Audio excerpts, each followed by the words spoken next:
Jason, what is going on? Hello, how are you? Doing great. Otherwise known as Michigander.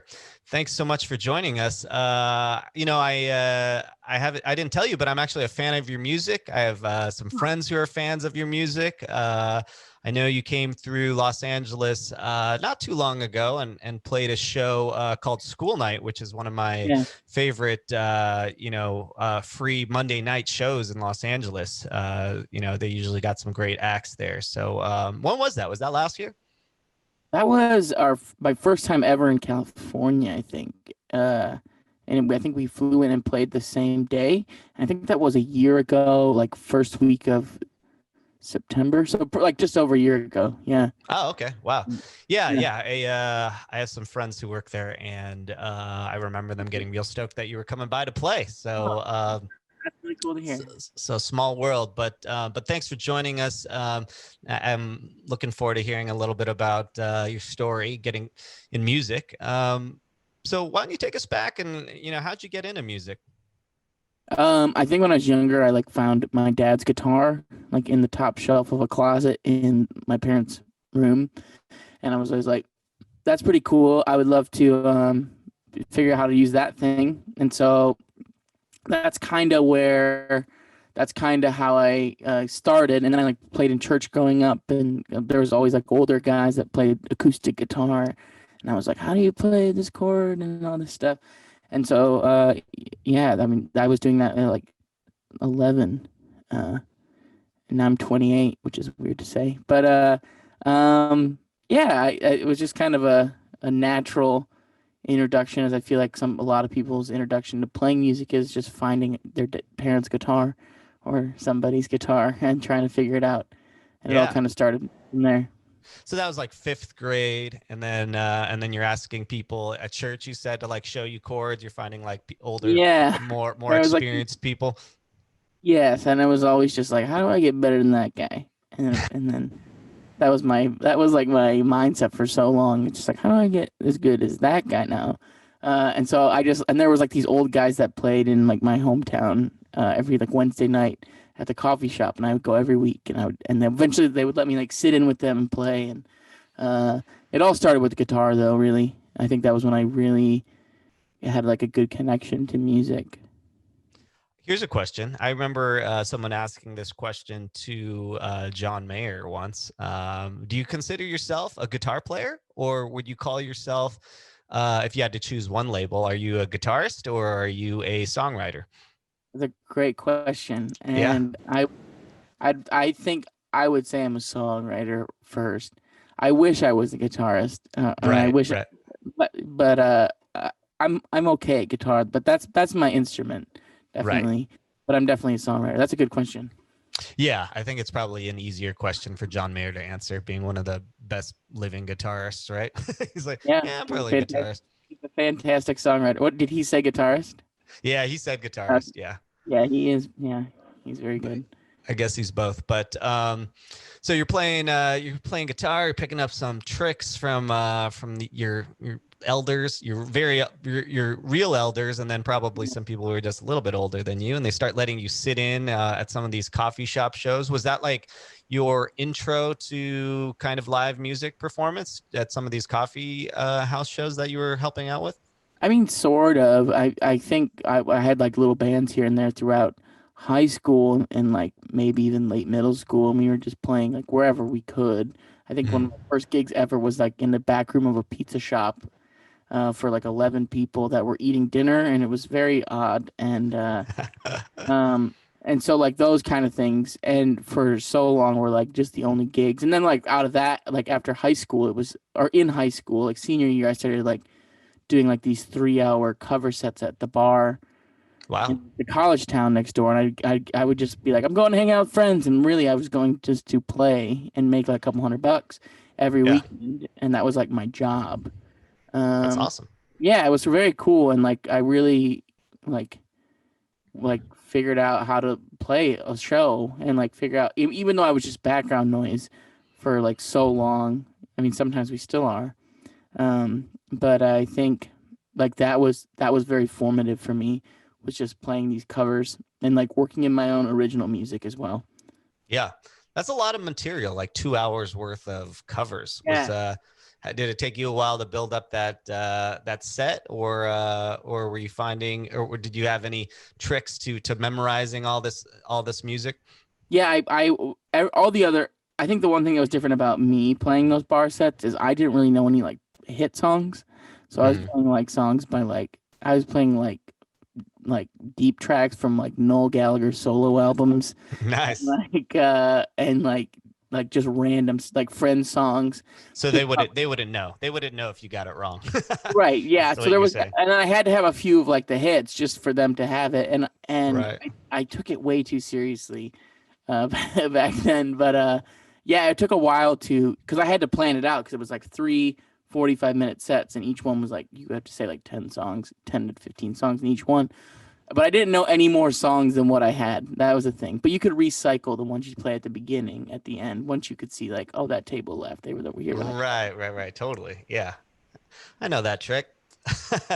So so that's awesome. So was that high school, or you said college time you started doing that? That was a senior year of high school. And then I never went to college, and I think that was and like I was like, I'm gonna be a musician. I'm a musician because I'm playing these cover sets. And then eventually I was like, this is like a good gig, but this isn't a career. At least for me, isn't a career. And at least something I liked. And I think it kind of switched for me is when Michigander kind of started. I was still doing those like cover sets from time to time, like wherever I could. I was like playing like yogurt chops and whatever. Yeah. And I think one of them, we had sold like 300 tickets for our like headlining show in a city in Michigan. And Nice. then yeah, it was crazy. And we didn't have any music. We didn't really have any music out at the time. And then the next day, I had like scheduled because I wasn't sure we were gonna make any money playing this sold out or this show. So I had booked like, okay, the next day I'm gonna play one of those bar sets. So then that weekend, I'm making at least a couple $100. Hmm. I think I made like $1,000 at this like show we sold 300 tickets to, and then we're like, this is Yeah. amazing. I've never had experienced this in my life. And the next day, I had to go from like that show to playing 3 hours in like the corner of a bar, and that was when I was like, I gotta be done with that. So Yeah.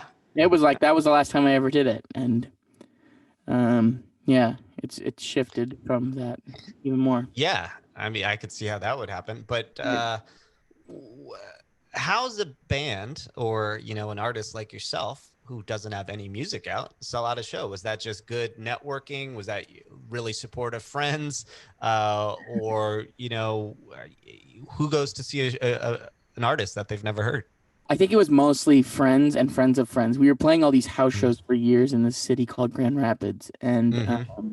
we would just we would play as much as we could and just build these like things. Like remember the first show was 11 people, the next one was like 30 people, and then we were turning people away towards the end of these house shows. And Nice. then we're like, okay, we have like this little group of friends and people who are coming, and we all know everybody who was playing at me at the time like knew a different group of people that they could invite. Yeah. So and then like we had like two songs out, and people were just I think excited about it. Um, there's nothing like that early excitement of just starting the band, and people are just like, oh, this is cool. And I think that because I had played with a lot of other bands and I'd known a lot of people, and I think that really helped me like have people come to the shows like early on. And I Yeah. think the only way to hear the music was at the shows, and people would like kind of memorize the songs from the shows, Wow. and they would know them. And so, and then shortly after we put out like an EP, um, and so then it just kind of kept building from there. But that was always something very strange, is because we would just do like, I would email 100 people a week that were just like press people or radio stations or Hmm. blogs and be like, "Yo, what can you talk to me about my band?" And Yeah. eventually, like some of those would like they would do like a little video session, and that was how that song lived, was like this little video session, like an acoustic Mm. version of whatever for a long time. And so Right. we kind of went off those for as long as we could, and like took the audio from those YouTube videos and like burned them to discs and like just gave them out to people and all that. That's That seems cool. like so long ago, but I just remember sitting in my room with like a Dell laptop burning Burning disc after CDs. disc to sell at Yeah. the shows. Yeah. I mean, that's really cool to build your fan base, and it sounds like you had a loyal fan base before you were even putting out music. So do you what do you think helped contribute to that? Were you uh especially, that good live? Was it a really good live show? You Was were it horrible, legitimately was bad. I mean, talking to you just for this short time, you seem like a really nice, personable guy. Was it your was it more the type of people that you guys were, that people wanted to hang out with you? Let's go to Jason's show and hang out and party. Was What do you think it was that got people there? I want to say that is probably it. Is that we Yeah. were all like very approachable people, Hmm. everybody in the band, and we were all like we had a lot of friends. We had a lot of friends from a lot of different areas of our lives. We had like our music friends. We had people from like colleges and schools and just like hometown friends, and everybody just supporting this. And it doesn't like so like I think for a long time I think I heard Ben Gibbard call it friend rock, and we were just playing friend rock, and we were just it's just friend rock for all our friends all the time. And then eventually, I don't know what we started opening for bands who were a little bit bigger than us because we could sell tickets, and Yeah. so that was kind of what I based the band on. I was like, let's sell a ton of tickets all the time and like just hustle these tickets, like message, text, call everybody we know to buy a ticket. Even if they can't come, let's try to sell a ticket to them. Yeah. And it worked somehow. And then we just got to open for bands, and then we started getting like actual fans, and the friends stopped coming to shows because we were just opening, and it was a $30 ticket instead of a $10 ticket. Right. Sorry, uh, but yeah, I think it just had to be based off like us as people and my friends and everybody as people. Um, yeah, and now it blows my mind that anybody who I don't know comes to the show, or Right. like Right. especially when we're in another. So we played some horrible shows in some other cities, like for Right. nobody. Uh-huh. There's times where we'll go somewhere and we'll be like, why is like we played Minneapolis last year and there was a line out front, and I literally thought they were there for the opener, and I like walked by the line. And they Uh-huh. were like, "Hey," and I was like, "What's up?" And they're like, "We're here to see you." And I was like, "I don't know you though." And I Yeah. was like, "Oh, it's kind of working now." Yeah. And that was the first time it hit me, and I was like, "Oh my gosh, this is insane." It Yeah. was a very, very special feeling. Yeah, and it totally is. And you're you're right that ticket sales is so important Mhm. to music venues. If you've proven yourself to sell a certain amount of tickets, then hey, when bigger band comes to town and they need to draw some local people, then let's call up Michigander and Yeah, see what they can draw and make a bigger crowd, and or they'll be more willing to play with you because they know at least you're gonna do your part. right. Yeah, that was it. So obviously it's been working. So tell me a little bit about how you go from playing these shows with your friends, which are still sold. Some of them are sold out shows. And then, slowly building to people coming to your shows with lines, some not so great shows as always with bands who are getting started.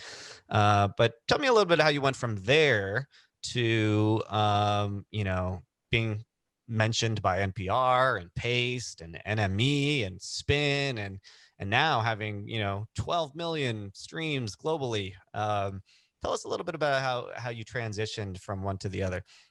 I don't think it was like a transition. I think Right.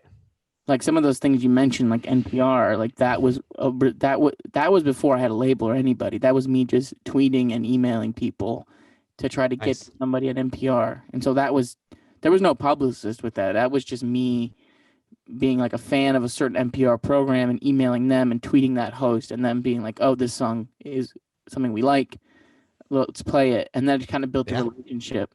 So I don't think there was ever I don't think there's ever been like a snap moment, like overnight, like, whoa, here we are. Maybe that Yeah. looks, I wonder if that looks like to some people, because it's definitely Uh-huh. not like I'm in a little bedroom here in Kalamazoo and Uh-huh. like I pay $300 a month for Nice. like I'm just like, jealous. yeah.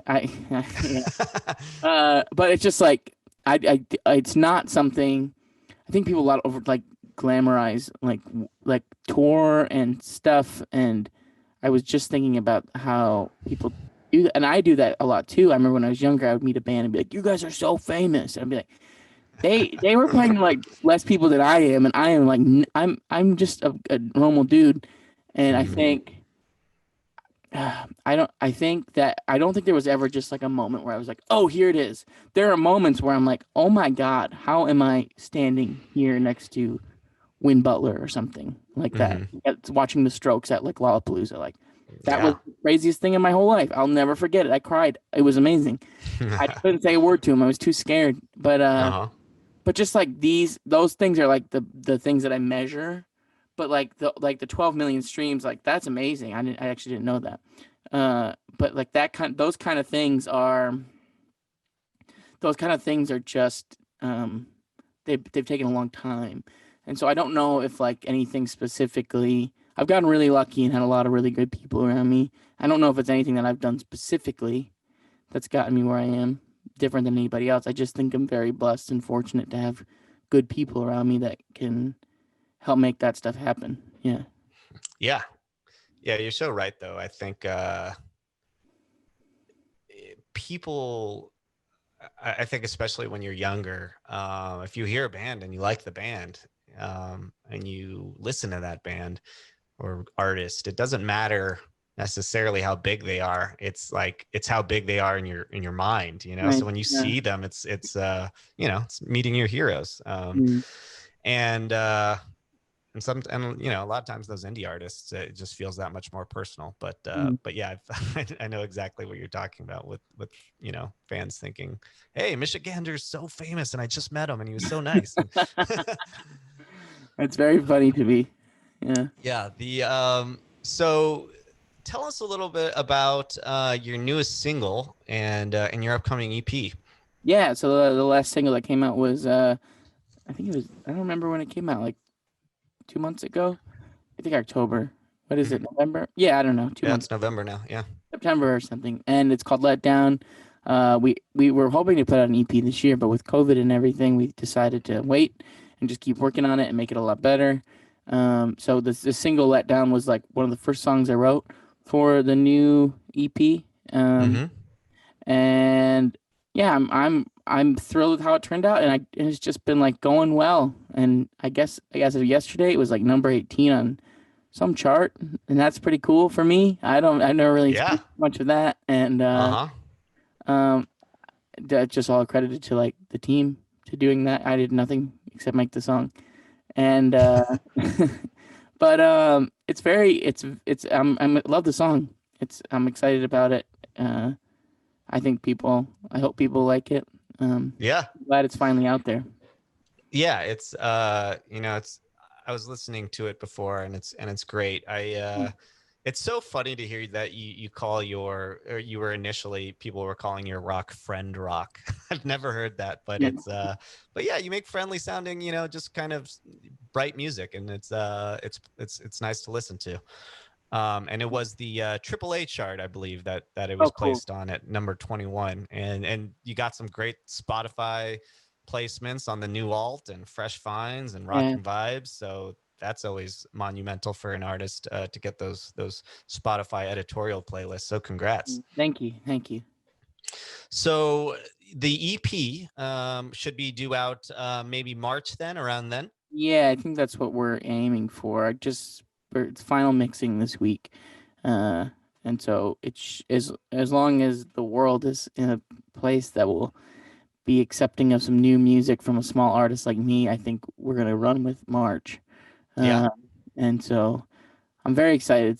We've been working on it since January, on and off, and it's been it's been a very big labor of love and time and work everything. And it's the best thing I've ever made by far. Oh, nice. About how many tracks do you think are going to be on it? 6 or 7. We're deciding on adding one more, but at least 6. Letdown will be on there as well. Awesome. Yeah. All right. Well, we will look forward to that. So, you know, after you release the EP, what's the plan? You got some videos planned? Are you gonna get right back to writing? If the world's a little safer, are you tentatively maybe thinking about playing live? I think the main thing that we want to do is tour and get Mm-hmm. it back on the road. And obviously, I think that is the way everybody in the music business feels. Mm-hmm.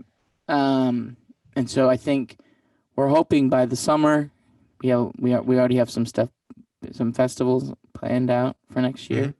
Yeah. And that's, I think, like that'll probably be the start, which is a good way to go back. I think festivals will kind of kick off touring again for us, at least playing live in most capacities. At least that's what I think as of right now.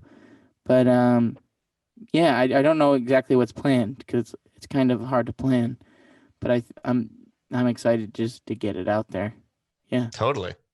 Yeah, we were just talking briefly before we sat down that New York Times had an article out today that said a vaccine early trials say 90% effective on corona. So Yeah. hopefully that's knock on wood. Hopefully that's a sign of better things to come.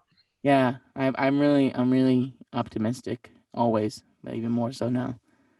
Me too. You got to be. Yeah. So Jason, you've had an epic career so far and very inspiring. So I'm sure a lot of people would be interested in some wisdom from you. So we like to end the interview by asking if you had one piece of advice to give to aspiring artists, what would it be? I used to tell bands when people ask me this to not wear shorts on stage. Uh, but it's okay to wear shorts on stage, I guess.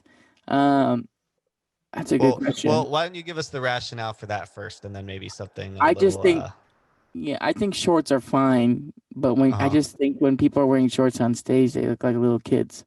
And I go, okay. Yeah. That's just my dumb opinion. No, I hear that. I Yeah. think what's his name from AC/DC purposely tries to look like a kid Oh wearing yeah, his shorts. Yeah. So I mean that's a true. vibe. That's an outfit. Yeah. You know? Right. I think the advice that I want, like that I now it's no one's asked me that in a long time, is that people gotta make music more than they need to make their brand. And I think what I'm seeing now from a lot of younger bands and even some friends really, I'm seeing these bands that are putting together music. They're putting together their brand before they're even making a song. They're putting out more photo shoot photos than they're putting out songs, and it's just like, dude, like make some music and make it good. If you want to be a rock star, good luck, first of all, and second of all, because there's very few rock stars really anymore. That's true. Yeah. Just Liam Gallagher, Very true. I think. And I don't know. I think that's the huge problem I'm seeing with music, and it just being inauthentic. And maybe people don't agree with that, but at least from my perspective, I think music has just become a vehicle for people's image and their brand, and they wrap their identity around music because they don't know what else to do, and maybe they want to just be cool. And yeah, I'm like the least cool person you'll ever meet. I guarantee it. But I just wish more people would make genuine music that's like heartfelt and good, and nothing. And I love, and I'm not trying to single out any specific genre or anything, because I really like all types of music, and a lot of people would say pop music sometimes is like fake, and I disagree with that a lot for a lot of reasons. But I just feel like there's this age of like TikTok bands, and I love TikTok, but I don't need TikTok bands, and I just wish there's a hustle that needs to happen for artists, I think, to really understand how things go. Don't be the next Billie Eilish. Try to be the next you, because no one's going to be as good as Billie. And right. And Billy's Billy because she's Billy. Yes, exactly. She's but yeah, awesome advice. And I think all the reasons that you said, and also about cultivating an image before putting out music, I think part of it is also just the mode in which people are used to finding new bands now lends itself to Instagram and so to these visual mediums, so artists may feel the pressure to cultivate the visual before perfecting the audio. So yeah, that's great advice. At the end of the day, it's the music, right? Right. I Totally. had a similar conversation about this with somebody else, but I almost feel like sometimes these people are so good at marketing themselves on TikTok or Instagram and everything. They're great at it and they make a business out of it. And then I think they Mhm. finally get around to the music part, but I think they've kind of typecasted themselves as a social media persona rather than a musical artist, which is Exactly. which happens. And then I see that they just kind of the music part just fades to the background, and then they Yeah. just stick to whatever they're doing on, like you said, TikTok or Instagram or Yeah. whatever. Maybe that's for some people though. It's not for me. But It definitely is. Yeah, I think some people are great at it, I but yeah, yeah, definitely. like you Definitely. said, it's two different things. Mhm. I love that you mentioned the Gallaghers twice during this interview, though, because Yeah. I'm a big fan of both of them. So And Liam tweeted about this celestial announcement, and I was like, "Oh my god!" He posted that picture with Bonehead. I was like, "There, Oasis is about to get back together tomorrow, guys, and it's gonna be awesome." And it was like, "We're doing a live stream," and I was like, "That sucks. Like, I do yeah. not care at all. Ah, I Call love no how I love how he tries to think of the biggest words to describe like cool. Like I love how he calls things biblical. biblical." Yeah, and then Yeah. when I saw that tweet, celestial, I was like, oh, he's going even bigger now. I think he says ledge, like legend, a lot. Yeah, That's yeah, ledge, right? yeah. He's What? one of my favorite dudes to just see what he says. Oh, they're so cool. They are a Yeah, rock star. Them and like Alex Turner, and then the rest, everyone else can piss off. But yeah, yeah, yeah. There's only a couple left. yeah, It's definitely a few and I far agree. between nowadays. Bringing it backward.